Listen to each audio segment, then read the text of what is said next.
Um, okay, I guess we're doing that now. Okay, so um all right, sorry, I got because I wasn't gonna do it today.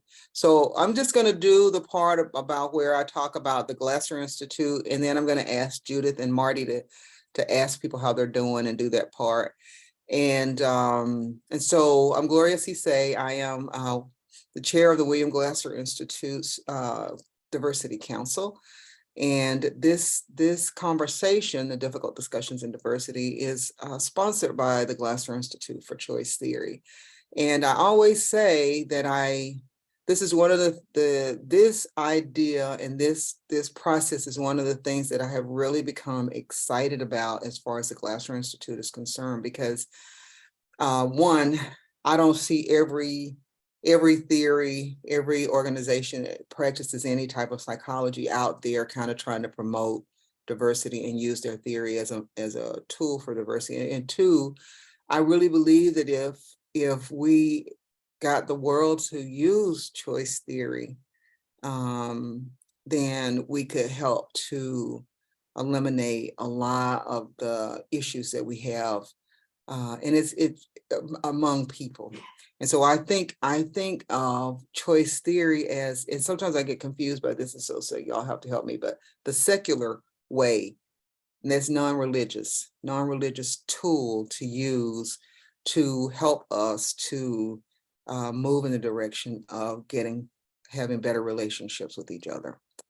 So this conversation is recorded because this is a teaching environment, and this is an opportunity to teach. So everybody who might be interested in hearing this conversation may not have an opportunity to join us at 2:00 Eastern time on a Saturday afternoon, but they can go back and listen to these recordings and learn this information. And and here I am, I'm really emotional this week, maybe because I didn't get enough sleep, but I think that over the years, and Denise will say something to me about this again, but over the 6 or 7 years that we've been facilitating these conversations, I have learned so much about people and people's cultures that there was no way I would have been able to learn had I not been facilitating these conversations. There's just no way I would have learned it.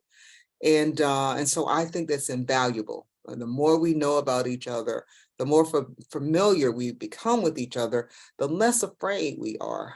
And so I hope the people who aren't here today will have an opportunity to watch these videos and learn something else about somebody else in the world, and get closer to the people that we live with every day.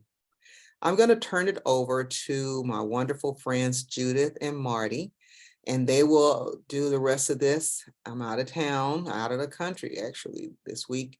And I'm going to get back to that conference.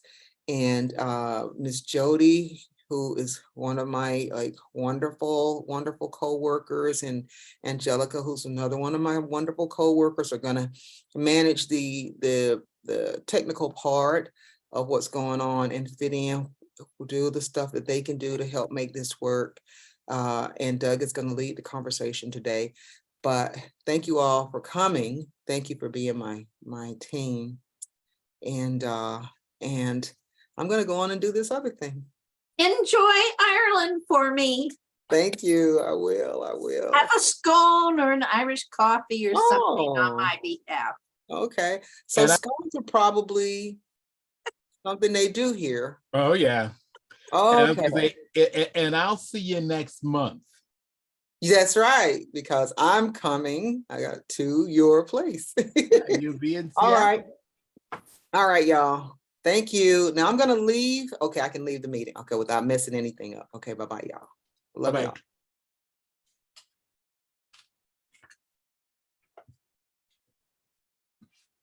Okay, so I'm Judith Ashley Clefman. I'm in Portland, Oregon, and I am feeling relieved to be home, sleeping in my own bed. Although it's supposed to be 100 degrees out today, so that part of it is too much like St. Louis. but I have my own bed. I mean, you know, my own routine, all of that. So yes, it was a good conference, but I'm glad to be here. Marty? I'm Martin Price, and I'm in Seattle, Washington, and I was with Judith and Gloria in St. Louis, and I am also happy to be home and out of that heat, even though it's not going to be that hot here in Seattle. I don't think. I think we're probably going to be in the 80s, but anyway, I'm glad to be home, and it was a good conference, as Judith said, but not like here. Good to see all your faces again. So looking forward to Doug's talk. Who wants to be next? I'm glad to be here. I'm a little tired and all, but glad to be here. Jody? Good afternoon, everybody. I am feeling tired today, but looking forward to this wonderful conversation. It's good to see everybody. And Doug. Hi, I'm Angelica. Happy to be here for the first time. I think my camera might be a little blurry, but nope, something else is going on. But yeah, so I'm just kind of here learning a little bit more about difficult conversations, and let me know if I can be of any assistance. Thank you. Welcome. And Doug? Hi, I'm Doug Dunmeyer. In Bon Air, Georgia, which is just outside of Warner Robins, and I'm working on staying calm so I can give a half decent presentation.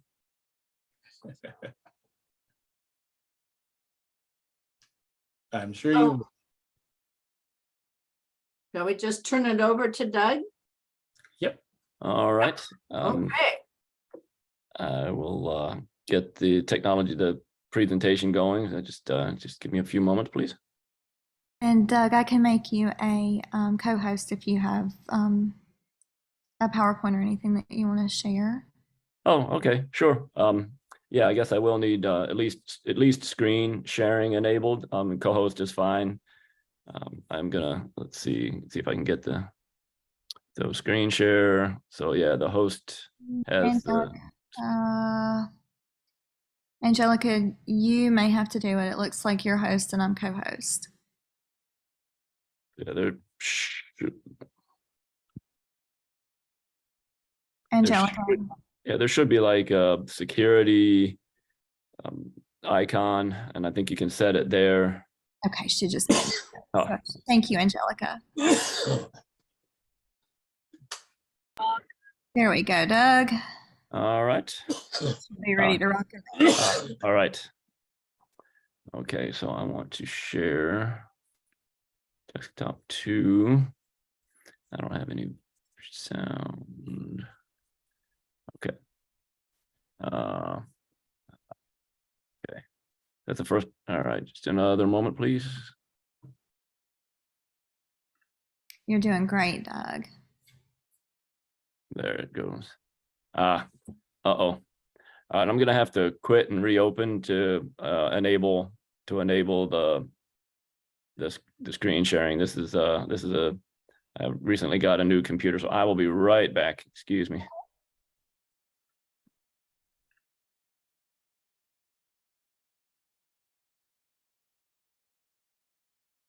Well, one of the things I want to share about St. Louis is you all know that I've been coming to these meetings for a few years now. But in St. Louis, I got to see all of Gloria instead of just this much. And there are several other people in the organization that I have been Zoom friends with, or so got to see them in full living color kind of things. So that just added a dimension. And oh, here he is.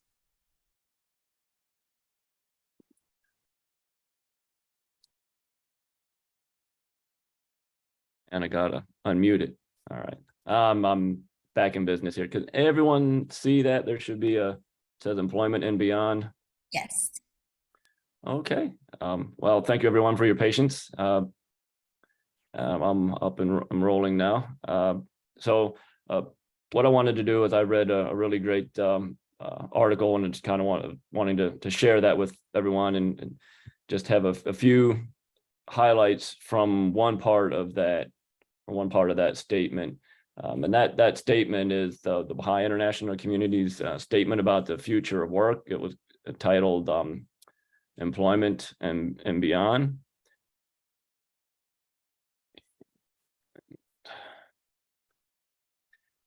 So as many of you may have heard about, they've got this thing called AI, the artificial intelligence, and as you've likely heard, it's probably going to replace quite a few jobs. Even what they call the white collar jobs may be at risk. You know, you hear like the Actors Guild, they don't really want even their likenesses replicated by AI, and certainly you can write, you know, screenplays with AI. So a lot of these jobs are going to be replaced by AI. Also, like automation, which is a field I work in automation, digitalization. You know, a lot of things are we don't see a whole lot of paper anymore. We're going digital, and so a lot of these things are going to start changing work or eliminating certain jobs. Yet just despite all of that, AI will allow us to do a lot of things that we could never do before. I mean, you can use AI to do certain data analysis. I mean, you can, it's a little bit controversial, but you know, it can do people's homework for them. So it'll allow us to accomplish things we could never do before. Although it's not to say that we shouldn't have or set or define any kind of limits or guardrails, but one of the things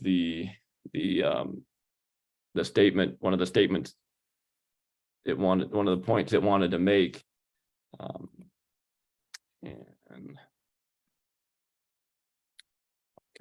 so I was wondering if I could get a volunteer to read that, if you can see that screen.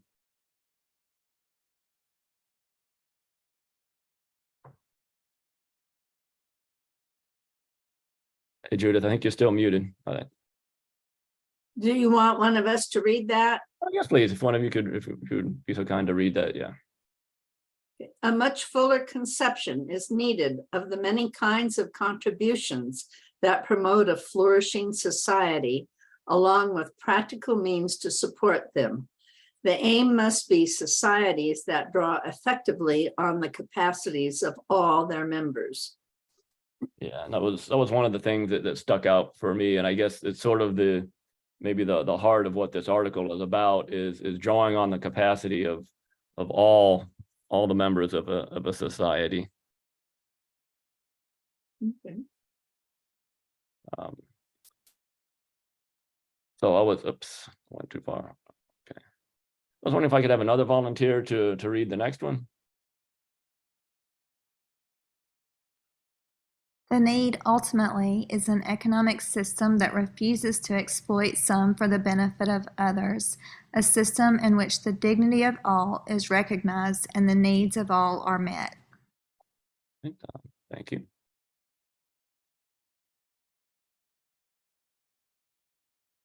So one of the way that societies or cities and states that they can help their members is they can have they can supply work for everyone, make sure everyone has work. But even then, that doesn't guarantee that work is going to be equitable.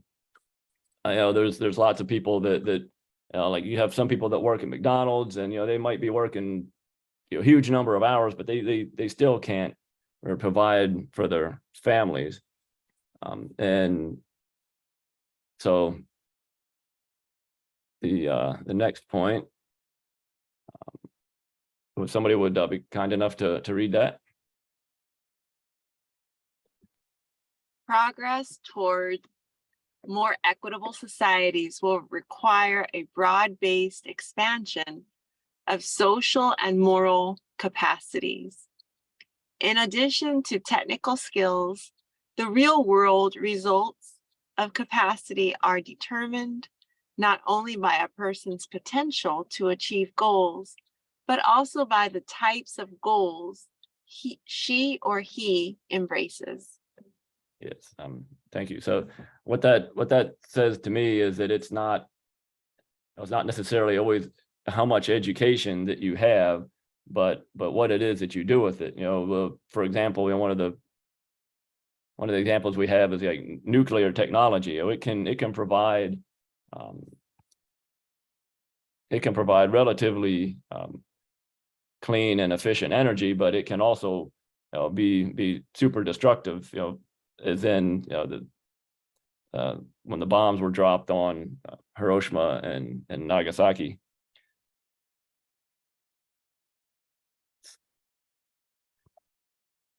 So then just going to open it up for discussion then. So what are some of the social and moral capacities that conduce to progressive yet equitable communities and societies?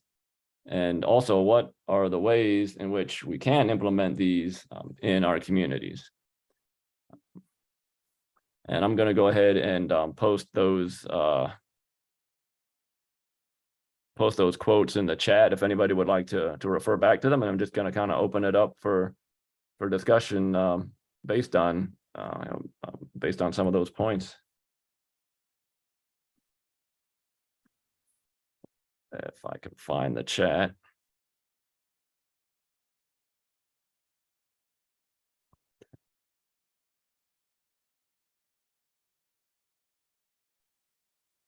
I was initially thinking that in pursuit of a just society, reallocation of resources may involve like a restructuring of how individuals realize and fulfill their potential.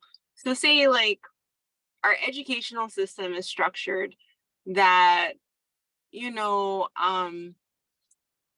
it's not a system that reflects universal education. So then there may or may not be universal access to, you know, all outcomes and all avenues, you know, that give forth like a quality of life or a quality of human expression. So I guess what I'm thinking of is like, I have a friend of mine and she passed away recently. And, you know, she was a mom. She's a little bit younger than I am, but her, she was a mom early in her life. And I watched her work these jobs, you know, come home exhausted and have very little to give her family, monetarily or otherwise, very little to give her community, her society, because of her work conditions. So I asked her one day, you know, if you could choose to do anything in the world for employment, what would it be? And she said, I would love to bake. Like, I really would love to bake. And so in my mind, like in the back of my head, I kept dreaming about how would we empower an individual to realize their dream, to have the same like access as many other people in the world, to perfect their gifts and to give forth, you know, what they feel like, you know, they would love to do, and not just be like pigeonholed into a job that, you know, is 9 to 5 or 5 to 6 or whatever her hours were. So I was just thinking like, and then with reallocation of resources, I'm thinking also of like intellectual, like say there are people in our society, in our communities, in our neighborhoods who have knowledge of how to start a business, or, you know, they've had the educational access. And so how are we developing spaces to have conversations with people to better, you know, outcomes? So that is just, it's just a scenario that I offer. It's not really like a response, or it may not even answer the question. Oh, thank you. That's actually great. There's actually a number of points that are reflected in this article where it talks just about that, where you know, some of the what we consider jobs, you kind of have to change what you define as a job. And I think it goes a lot to what you were saying about is it something that you want to do? Now, you may need a little bit of support to be able to do that thing.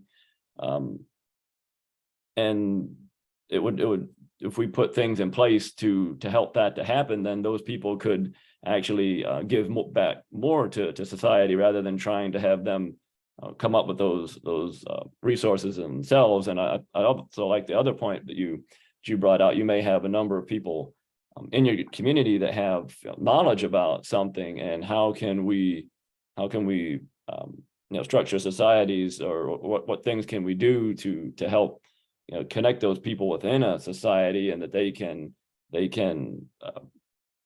raise up their own resources from within.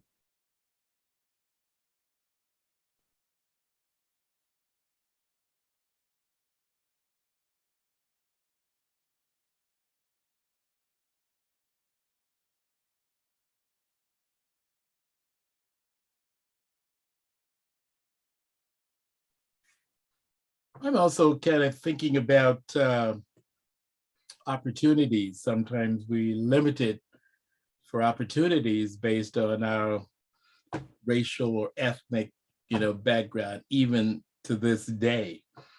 As I think about the limitations of that's being placed on our young people when we remove books and things from the library, and deprive them of even knowing their own history or the backgrounds, and you look at these people that to bring things forward, you know. I guess that it bothers me that those kind of limitations are taking place in this day and time, which I think also plays a lot into a person's ability to maybe do the kind of work that they want to do and earn the kind of money that they want to earn, as opposed to just fall into a job or into a situation where I just have to be able to make ends meet. And so I'm taking whatever job I can get, or whatever's open to me, just to survive. Yeah. And I see that, so my son just turned, how old is he? 59, excuse me. Really? I did quickly do the math. So, and I look at some of his friends, and the first job that they got out of high school, or some of them went a few years to college, none of them did 4 years. They just stayed there. They did not, you know, so you get to a certain point, and then I think that's one of the things that happens is you shut your own doors, because you've been there this long, and if it's only a few more years, then you get tenure, or you get, you know, the profit sharing or whatever the company has. And then once you get to that point, then leaving and going somewhere else, even if you have a calling, is more difficult, because now you're looking at security. And for people who have a high security need, that's a big step. I think the other thing is, and I don't know that we've made much progress overall. I think there are pockets of progress. Before we can move in the direction that you're talking about, Doug, I think we have to openly acknowledge that every person in the world has value, Mhm. that there is something that they have that is a gift to all of us. Yeah. And we're not, I mean, from my perspective, we've got a long way to go. And I don't even know that we're closer to that than in the 1700s when this country was first pulled together. And I'm not just talking about race relations. I mean, it covers all kinds of areas, you know. How much education you have means you have more value than somebody who doesn't have as much. How much money you have means you're more important than somebody who has less. You can get into the race, religion. Men have more value than women. I mean, it just goes on and on and on and on. Yeah.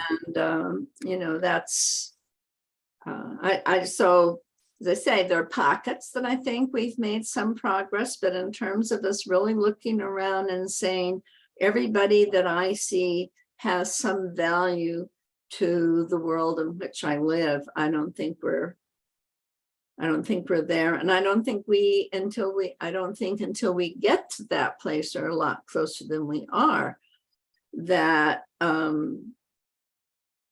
if, you know, if somebody really wants to be a baker, they can go do that instead of whatever. Right.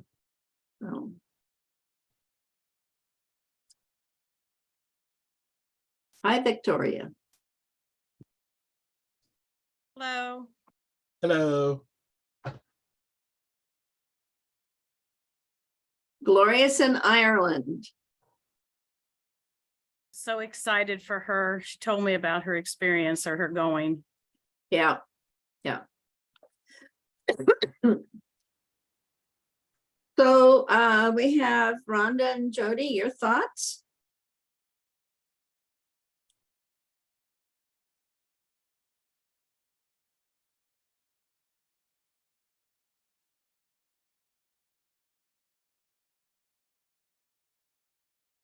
They say silence is golden. One thing I wanted to highlight from I think it was the third quote that I shared, that it says it's talking about that you don't need just technical skills, but you need social and moral capacities, and we really don't. I don't see that we really, if we teach them in schools, we don't teach them much. And so, as you said, we just see somebody that has more technical skills, they often have more value, though that doesn't necessarily say that they're going to be more of a positive contribution to humanity, because how many hackers must there be out there? So you also want to have, I guess, programs or education that focus around social skills and moral capacities as well. Moral refinement, which I think can be, I do believe that moral teaching can be separated from religious doctrine, I guess, for lack of a better word, and that you could teach that, you could instill those values and without stepping on anybody's toes, so to speak. I agree. I think that's true. Yeah. I think that's a really good point. I'm sorry, y'all. I had stepped to the other side of the room a second ago. But I think that's a great point. And when we think about everything that's going on right now, and then, of course, there's been so much in the news lately about all of this AI, and the dangers and, just, I guess what's going to come of it. But you're right. I mean, when we consider things like that, I mean, artificial intelligence is not going to have the moral capacity that an actual person would have, and that's kind of alarming. I mean, it's kind of like the sort of thing that we see in some of these movies that plays out and definitely doesn't end well.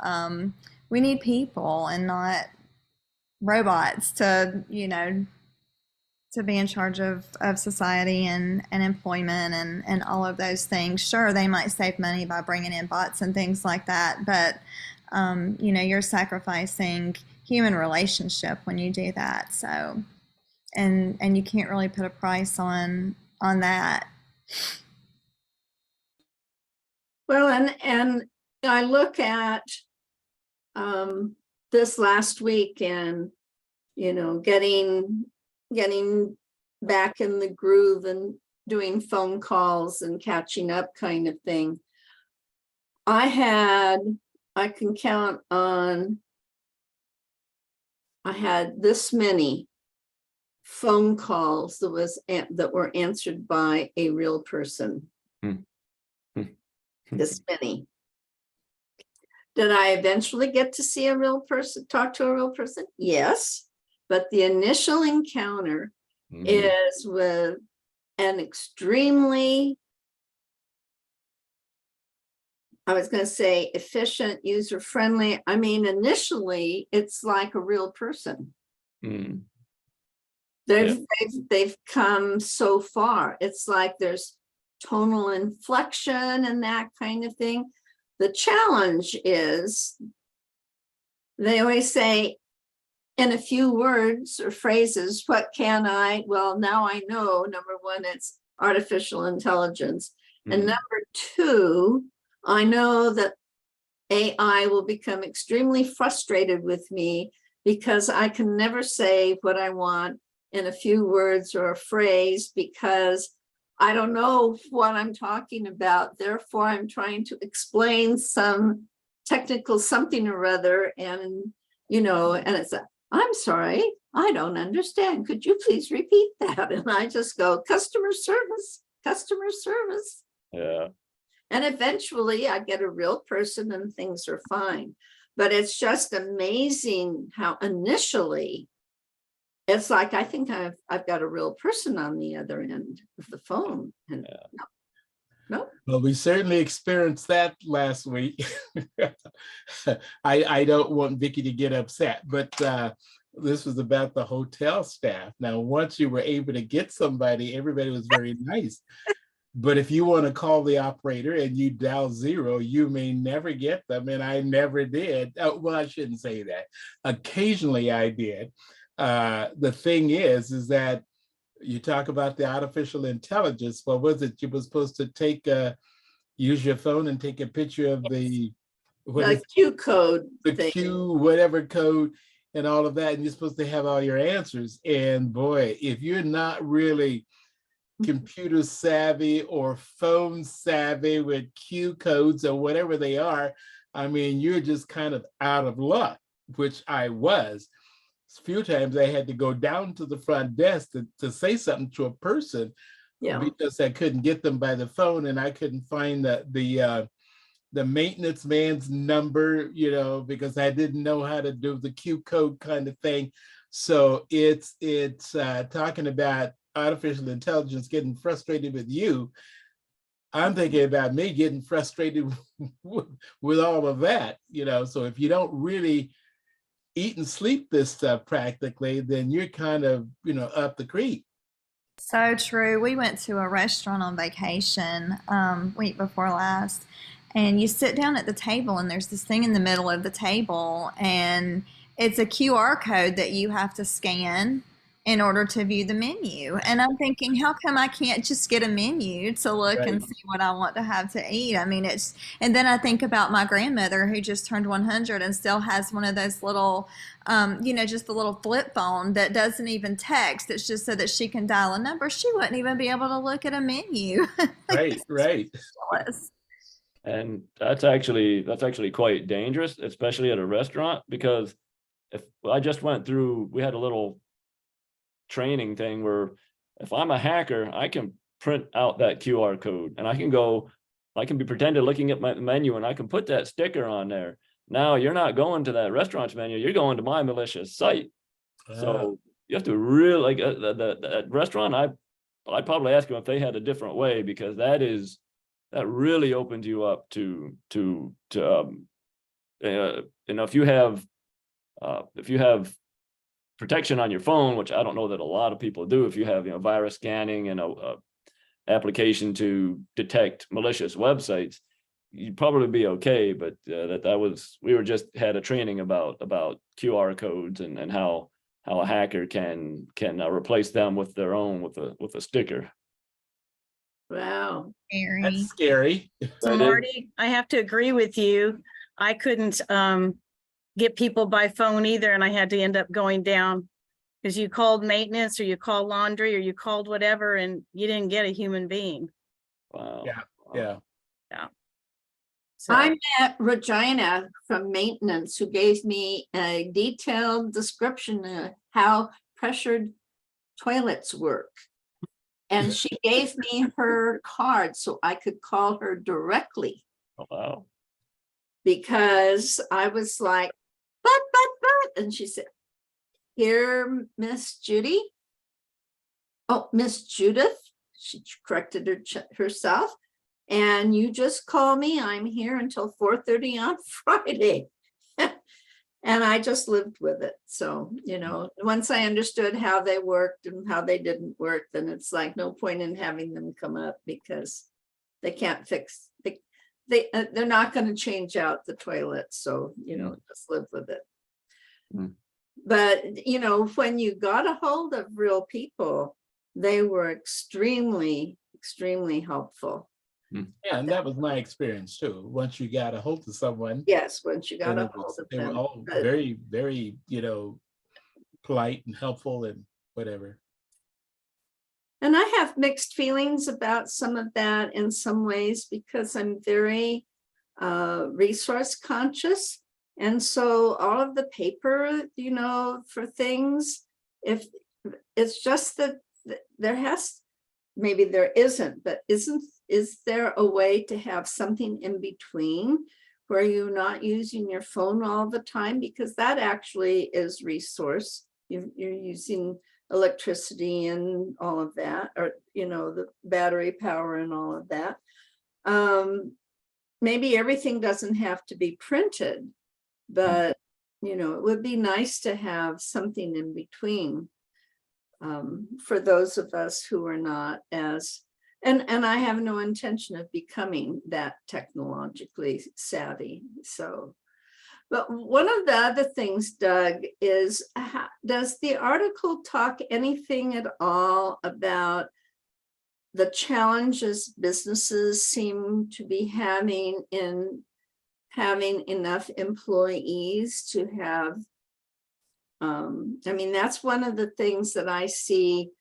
The stores will say our hours have been shortened because we can't staff, like 6 a.m. to 8 p.m. kind of thing. No, it really didn't address that part of it. It was really going into more of the article later on. I didn't want to go. My presentation skills aren't the greatest, and the length of it really, there's some really great stuff. It's a really great article. I definitely encourage, if any of those ideas sounded interesting, to check out the article, but it really goes in later and talks about how it was more of like the social and moral aspects, and then seeing people, I think, as I heard earlier, is it looking into communities not so much as problems, but as pools of resources that we can tap into. But those resources, those talents and skills are inherent in those populations, and it's talking about ways that we can engage those communities to bring out those skills and abilities, because they're inherent. They're not just there out there on the table for somebody to use. It's going to take, for lack of a better word, it's going to take interaction. It's going to take something to be able to develop and grow those skills. It's not going to happen by itself, and it goes more into that. So we need some intentionality in order to Absolutely. bring us to the point that they're talking about. Yeah. So, talking about also social networking, which, and I say the social part because that involves people as opposed to online kind of thing. So Mhm. I think that's important. So, I know I think the last presentation I gave kind of went into this as well. So one of the interesting little quotes that one of the highlights they have, I'd like to share that. It seems like it's a good point where it says that experience has shown that personal development of individuals and the collective advancement of society necessarily go hand in hand. Each is linked with the other, and efforts to further one require that sooner or later attention be given to the other. So it's this idea of that at the same time that you're developing your own talents and abilities, you're doing that with service in mind, so that you're trying to better your society at the same time that you're trying to improve yourself, and that those two are linked. And it talks about it goes into ideas around that. Okay. Vicky, you were saying something. Go Yeah, ahead. going back to what Marty said, when you were talking to Carlene, did you notice the difference in the communication when you were face to face versus if you couldn't see each other? Right. There was a big difference. Yes. Yeah, it's huge. And I keep reminding myself of that. I've got to be present physically because it makes a huge difference, Yes. person to person contact, even if we're on Zoom. Right.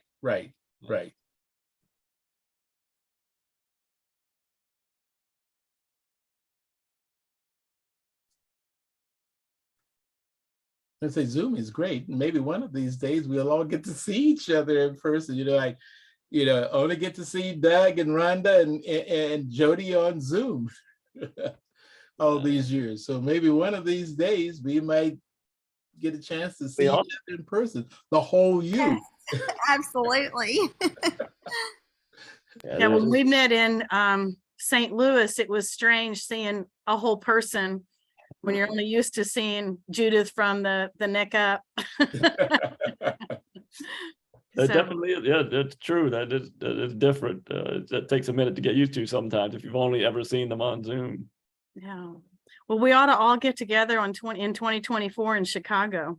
Well, Mark your calendars now. yeah.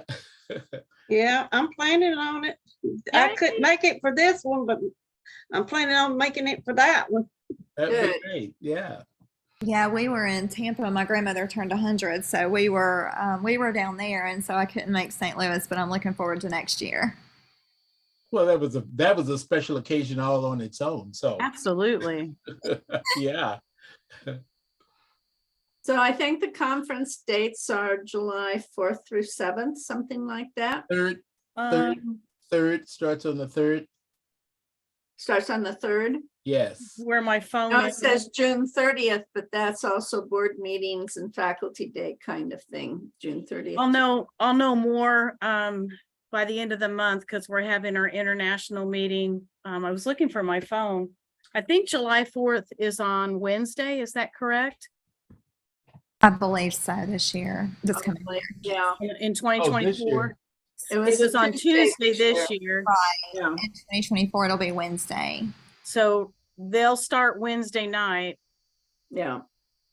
July 4th, That's 6. an opening ceremony. Yeah, through the 7th.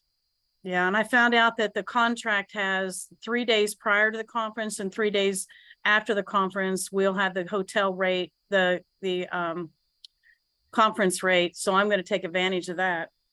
Have a vacation. Yes, I didn't get one in St. Louis. From the moment I hit the ground, I worked for 9 straight days. Oh my goodness. Well, So it says here July 3rd through the 6th is what I wrote down when I was looking at the okay, the dates. let me just look on my calendar on my computer. I can do that. Just because I can't find my phone. Well, I'm assuming that was the conference and didn't include faculty meetings or board meetings or whatever. So, And the Yeah, thing, it'll start the 3rd. Wednesday Yeah. is the 3rd. And then Thursday, Friday, Saturday night. Yep. Yep. so it ends on the 6th, which is Saturday night. Right. And Yeah. I heard rumor that they might do faculty day on Sunday again. That would be nice. So I don't know for sure if they will, but I'll find out. We'll Yeah. get all that resolved pretty quickly. So yeah, it'll be pretty awesome. And we're only going to be a block away from the main stretch, all the arts, all the culture, everything. That sounds wonderful. Yeah. And I was saying for you guys, Judith and Gloria did a workshop together, and it was all about diversity, and it was well attended, and we encouraged people to tune in. And we got Vicky, and that's great. Well, I don't always get to come. I've been to several of them, but my Saturdays are usually tied up. I had 30 minutes today, and I thought, even if it's 30 minutes, I'm still going to come. I Good. just have to go by, or maybe 45 minutes today, because I have to go by 3. But I wasn't able to attend Judith and Gloria's workshop, so I missed it. And I'll be talking to them about finding a way to possibly record them next year. It was just so costly. We could not financially do it right. And so we didn't want to do a poor job. True. So we chose just to let it go this year, and we'll try something hopefully next year. But it was a really good workshop. It certainly generated lots of discussion. Mhm. It was fantastic. So One of the topics that came up was privilege. Yeah, I think I started out in the session and then I got called out and had to work the rest of it. Mm. Privilege. And we often look at where we do not have privilege instead of where we do have privilege. Because the way our minds, our bodies work is to keep us safe. They're looking for what's missing. Because what's missing can be dangerous to us. So it's like, where do we have privilege? And that was something Gloria and I were thinking that would be an interesting conversation. Where do we have privilege? And where don't we have privilege? I have some privilege because I'm white. I lose privilege in some places because I'm female. I had in some parts of the world, I would have privilege because of my age. In other parts of the world, I have less privilege because of my age. So sometimes it isn't, that I have privilege here and it's constant. It depends privilege, I think Marcus brought that out in our discussion of diversity. And he talked about, even as a Black man, he looks at where he has privilege rather than where I don't, or what I've lost. So that was kind of a new twist on that. That's very helpful. Yes. I think for me, I work in a male dominant field. I don't have privilege. I have to fight for absolutely everything. And when you work with a lot of men who are in positions of power and control, like judges and attorneys and probation officers and community corrections, there are not very many females in those positions. And even if you are a female in those positions, they still have power over me. Yeah. Even though they are not, I don't work per se for them because I have their clients. They feel like, they make it seem like I'm less of a person. Right. Because I'm not one of them. True. I worked with I was a deputy sheriff in Multnomah County working in jail for a year, amongst other things. And so, whenever you are in a male dominated field, you're discounted. And you know, it's just what, but I, you know, on the other side of it, I remember when my mom was in a nursing home in 2002, and there was a male nurse. And she was like, no, you are not bathing me. You are not doing anything. No. So, you know, that poor man did not have, he may have been a nurse, but he did not have privilege of my mother's size. Get me one of those other women over there kind of thing. You know, I don't want him. I'll just go without if I have to have. I mean, she is just adamant. No, that's not happening. You know, when you're in she 82, 83, something like that, you know, it's like, you know, I'm there advocating, you know, she has a right to have her personal hygiene care done by somebody she's comfortable with. You know, she doesn't need to change now. She's, you know, I mean, she was already on hospice and everything. You know, she doesn't have to grow and change. Just put the women in there. So, yeah. But so, I mean, it's just, it's really, and it depends, but the more we broaden our minds to include where we have privilege. I mean, Vicki probably has privilege in other areas of her life that she may not have, you know, in terms of her work world. You know, Judith, I found another area that I have less privilege in is because I'm a single independent woman. Oh, well, that's true. Yeah. I'm sorry to say it, but I'm looked at differently. Well, that has been true Yep. for eons. I'm left out. If I don't have a partner, Yeah. I'm left out of events. I'm not invited because I'd be the fifth wheel. Mhm. Mhm. Was trying to think of other situation in my singlehood. Oh, when people make an assumption of what I can afford and what I can't afford because I'm single. Yeah. You know, and I just chuckle. I'm glad I have a poker face because my face would give away my disgust. I have found being single and independent, I've been looking for apartments, and they look at me, sometimes I feel like I'm not privileged in certain apartments. In fact, I looked at one apartment complex. In fact, they hadn't opened up, they're pre-leasing. And I went out there and toured this apartment. And I really liked it because it was fully furnished. But then I started the application process, and he said, wanted to know my annual income in them, which I gave him. He said, these apartments, you have to make at least $50,000 to be even considered to get an apartment there.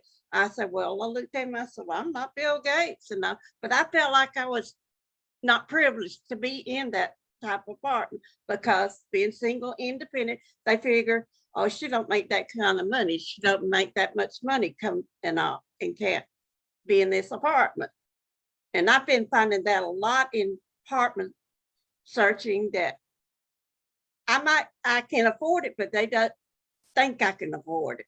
Right. And I don't feel privileged in certain apartment complexes. Wow, I didn't know that was happening. Mm-hmm. Yeah, I've just been finding this out. I've been searching for about 2 months now, and I'm about ready to give up my search because one thing, some apartments are so expensive, and I said, well, why are you making these so expensive? They're catering to a certain clientele is exactly what they're doing.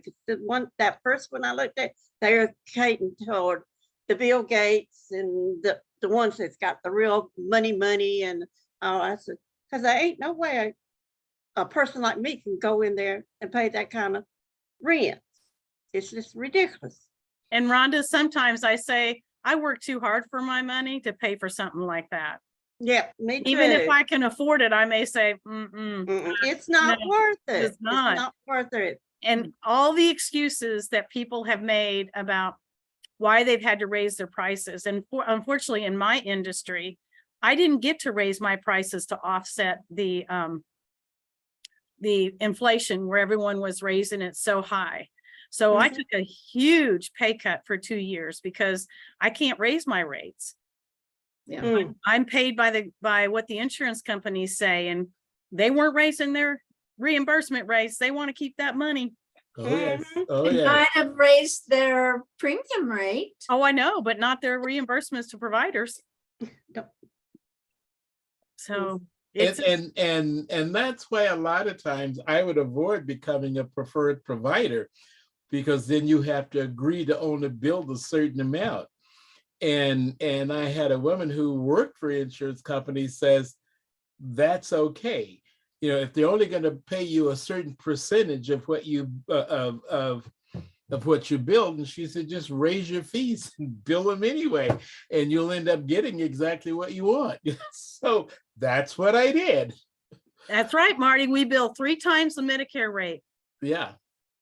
and we get a decent income because of it. We still have the taxes and everything. I mean, just because I get that amount, I still have, I think my accountant told me 42% of my income goes to taxes. Yeah. Wouldn't Wow. surprise me. Wow. Yeah, Sure. because when you're self-employed, you're paying your whole 15% of Medicare, plus you're paying your employees 7.5% of Medicare. So your tax rate goes up when you're self-employed. Yep. We're actually penalized for being self-employed. True. True. Even though I'm an LLC, we're still penalized. Right. And I my blessing was that, and I know this is a little different on the other side. My blessing is the fact that my wife was employed and working for the state. And so it was cheaper for me to be covered under her insurance, Mhm. you know, than it would be for me to try to do that by myself. So in that sense, I lucked out. So Yeah, Marty, I told the good Lord that he needed to, if he was going to provide me with someone, he needed to be able to take financial care of me, because I wasn't Okay. going to take care of another man. right. Well, now I did my part. I did my share too. So Yeah. So I'd like to have that federal or state benefits, you know. So up until being self-employed, I was always employed by someone that took care of it. That's another area of privilege too. People don't realize that when they're working for someone, they do have a lot of benefits that they may take for granted. They don't realize, That's right. right. you know. So a So lot of there's, times when people go out looking for jobs, and they're looking at what the income would be, what the salary would be, as opposed to adding on the benefits that they get. So you start looking at the benefits that come along with the job, and you're saying, okay, I'll take this job because I don't have to worry about paying insurance or whatever, on my own. So the benefits also help make the big difference. Yeah. Yeah. Oh.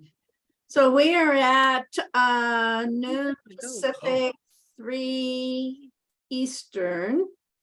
And that's how long we usually go. And I don't know, Or noon Pacific, what did I say? Eastern. 3 Eastern. Oh, 3 Eastern. Okay. I thought you 3 said noon Eastern. Eastern. No, 3 Eastern, noon Pacific. We usually do 1 hour.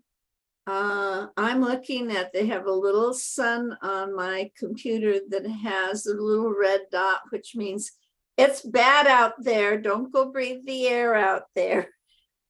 yeah, Don't we're getting the I Canadian fire. Oh, lucky yeah. you. Right now, it's pretty bad out there. You're by country, whatever, you're sharing. You're Yeah. sharing with Canada, or Canada's sharing with you. Yeah, they can keep it. No Well, I shame. was glad that we weren't bombarded with smoke in St. Louis, Oh, absolutely. which they had been, so Yeah. it didn't So matter I gotta- anyway, because I never went outside I went out once. I took other than to leave and come back. I took Sophia to the Arch and took her to the botanical gardens one night. And then I think I took somebody to the airport, but other than that, I didn't go out that Thursday. Folks, I've got to go. It's after 3. Thank you. Thank you. I'll hopefully be able to see you next month. Take care, everyone. Hopefully, Bye-bye. okay, so Thanks, Doug, for your, I would just thank you. Doug for his Right. presentation. That was Yeah, good. And as you see, you generated a lot of discussion. a lot of great Great, Chris. discussion. Yeah. Yeah, Thank you. great. I will get better at it eventually. I'm still, it was better than last time, but I'd still definitely keep working on it. You did a great job, You Doug. did a good job. Yes. Great, Yes. great. yes. Everybody have a wonderful month, and we'll see you same channel third Saturday in August. All All right. righty. Work to it. Bye-bye, everybody. Bye. Bye. Bye.